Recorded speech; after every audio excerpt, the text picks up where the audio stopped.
मित्रांनो, सहकुटुंब सहपरिवार या मालिकेच्या आजच्या भागामध्ये उन्हाचा खूप त्रास होत असल्यामुळे सखी खूपच रडत असते. सरिताला ते पाहवत नाही. सरिता आपले डोळे पुसते आणि घराचा दरवाजा उघडते. तेव्हा सरिताला बाहेर आलेलं पाहून सर्वांना खूप मोठा धक्का बसतो. सरिताकडे सर्वजण पाहतच राहतात. सर्वांना खूपच आनंद झालेला असतो. सरिता सखीजवळ येते आणि तिला उचलून घेत तिला खेळवते व शांत करते. सर्वजण सरिताकडे नुसते पाहतच राहतात. कोणी काहीच बोलत नाही. तेवढ्यातच सूर्या सरिताजवळ येतो. सर्वजण खूप रडत असतात. त्यावेळी अवनी रडतच सरिताला बोलते, "वहिनी, सखीसारखं आम्ही पण रडायला लागलो आहोत. मग आम्हालाही तुम्ही असंच जवळ घेणार का?" ओंकारही सरिताला रिक्वेस्ट करत असतो की "वहिनी, प्लीज तू आमच्याबरोबर घरी चल." सर्वजण आग्रह करत असतात. तेव्हा सरिता पुन्हा आपले डोळे पुसते आणि सर्वांना सांगते, "मी त्या घरात पुन्हा कधीही येणार नाही." सरिताचा हा निर्णय ऐकून मात्र घरातील सर्वांना खूप मोठा धक्का बसतो.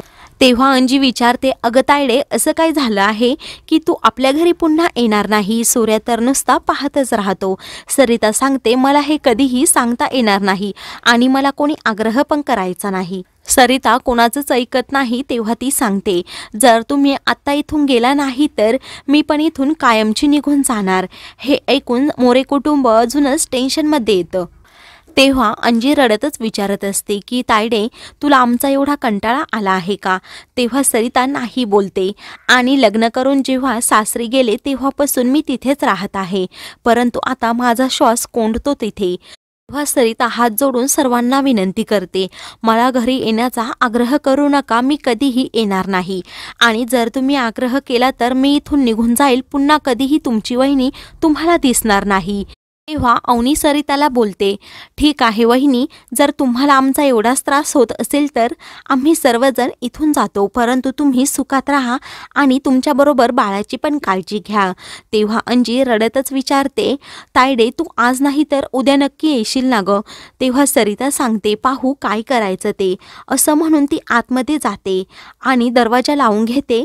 तर सूर्य तिच्या पाठोपाठ जाऊन दरवाजा उघडण्याचा प्रयत्न करत असतो, परंतु सरिता आतमध्ये खूप रडत असते. सूर्यासाठी ती दरवाजा उघडत नाही. तेव्हा घरातील सर्वांचा नाईलाज होतो. सरिताने घातलेल्या अटीमुळे सर्वजण पुन्हा घरी जायला निघतात. त्यानंतर सूर्या मंदिरात येतो. त्याला सरिताबरोबर घालवलेले सर्व क्षण आठवत असतात. तेव्हा तो अत्यंत भावूक होतो आणि देवाकडे पाहतच राहतो. त्याला खूप टेन्शन आलेलं असतं. इकडे सर्वजण रात्रीचेच घरी येतात.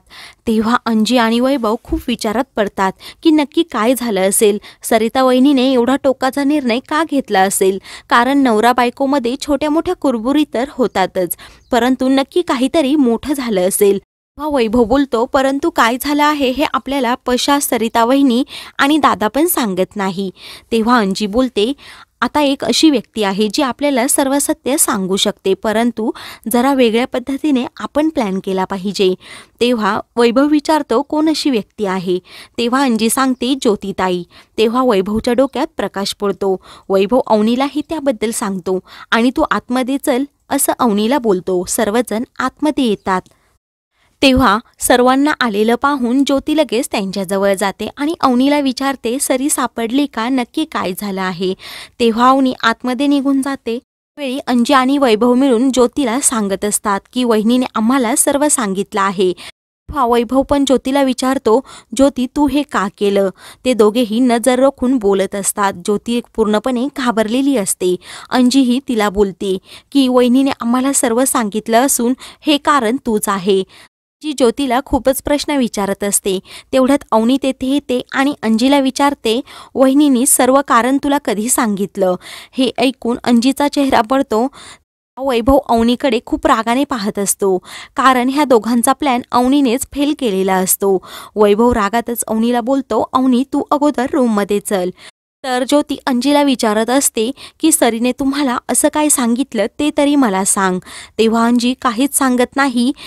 तर अंजी रागातच ज्योतीला बोलते, "जर माझ्या तायडीचं घर सोडून जाण्याचं कारण तू असेल ना, मी तुला कधीही माफ करणार नाही आणि मी विसरून जाईल की तू माझी मोठी बहीण आहे, हे लक्षात ठेव." तर ज्योती गालातल्या गालात हसत असते. दुसऱ्या दिवशी पशा मामीच्या घराबाहेरच झोपलेला असतो. तू हे कोणालाच पाहित नसतं. मामी खिडकीतून पाहते आणि सरिताला आवाज देते. सरिता खिडकीतून पाहते तर पशा तेथे झोपलेला असतो.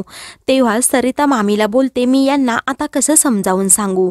असं म्हणून ती घराचा दरवाजा उघडून बाहेर येते आणि पशाला झोपेतून जागा करते आणि बोलते, तुम्ही इथे का झोपलात, घरी का नाही गेलात. तेव्हा पशा सांगतो, वहिनी जोपर्यंत तू इथे आहे ना तोपर्यंत मी इथेच थांबणार. तुझ्या विना ते घर मला खायला उठतं. तेवढ्यातच मामी पशासाठी चहा घेऊन येते, परंतु पशा पिण्यासाठी नकार देतो तर सरिता त्याला चहा देते. तेव्हा पशा सरिताला आग्रह करत असतो की प्लीज वहिनी तू आमच्याबरोबर घरी चल.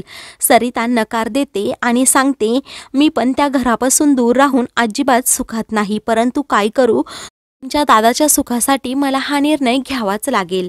कारण माझं दुःख असं आहे ना, कोणाला सांगता येत नाही आणि शांत बसून सहन पण करता येत नाही. तेव्हा अचानक सरिताला ज्योतीचं बोलणं आठवतं की मला फक्त सूर्य हवा आहे आणि पहिलं प्रेम कधी कोणीही विसरत नाही. सरिता खूप रडू लागते. पशाला मात्र खूप राग आलेला असतो. पशाला समजतं की त्या नालायक ज्योतीने सरिता वहिनीकडे सूर्यदादाला मागितलं आहे. पशा तिथून जायला निघतो आणि मी आता ज्योतीला दाखवतोच असं बोलतो. सरिता त्याला थांबवते आणि समजावते की तुमच्या दादांचं भलं ज्योतीमध्ये असेल तर मी त्या दोघांमध्ये का आडवी येऊ. आणि विहिरीजवळ जे पाहिलं ते कोणालाही न सांगण्याची शपथ ती पशाला देते. हा पशा सरिताला शब्द देतो की विहिरीजवळ जे पाहिलं ते मी कुणाला कधीही सांगणार नाही आणि तुझा मान कधीही कमी होऊ देणार नाही असंही सरिताला बोलतो. सरिता पशाला समजावत असते की आता तुम्ही समजलात ना काय करायचं ते. असं म्हणून ती पशाला घरी जायला सांगते. पशा सांगतो, वहिनी जेथे तुझा मान नाही त्या घरात तू असल्याशिवाय मी कधीही जाणार नाही. सरिता पशाला पुन्हा शपथ घालते आणि तुमचा संसार तिकडे आहे, तुम्ही अंजीजवळ जा असंही सांगते. तेव्हा पशाचा नाईलाज होतो. त्यानंतर इकडे सूर्या घरी येतो. अंजी सूर्याला पाहते आणि लगेच जेवणाचं ताट त्याच्यासमोर घेऊन येते आणि रात्रभर कुठे होतात, आम्ही सर्वजण खूप काळजी करत होतो, कालपासून तुम्ही काही खाल्लं पण नाही असं ती सूर्याला सांगत असते. सूर्या जेवण करण्यासाठी नकार देत असतो. सरिताच्या आठवणीत त्याच्या रूममध्ये जातो. तेव्हा अंजीला खूप टेन्शन आलेलं असतं. अंजी देवाकडे सर्व चांगलं होऊ दे यासाठी प्रार्थना करत असते. तेवढ्यातच नालायक ज्योती तेथे येते आणि अंजीला विचारते की सूर्या जेवला नाही का गं. तेव्हा अंजी काळजीनेच नाही असं बोलते. तर ज्योती बोलते, दे मी ताट घेऊन सूर्याला जाते. असं म्हणून ती ताट हातात घेते. तेवढ्यातच पशा तेथे येतो आणि ज्योतीला खूप काही सुनावतो. आता तूच फक्त दादाला जेवायला घालू शकते असंही बोलतो. तर अंजी विचार करत राहते, नक्की पशा असं काय बोलत आहे. पशा अंजीला सर्व सत्य सांगायला जाणार तेव्हा तो काहीच सांगत नाही. तर मित्रांनो, पुढील भागामध्ये पशा आणि सूर्याचं दुकानात खूप भांडण होणार आहे. अशाच मालिकेंचे पुढील भाग पाहण्यासाठी चॅनलला सबस्क्राईब करा.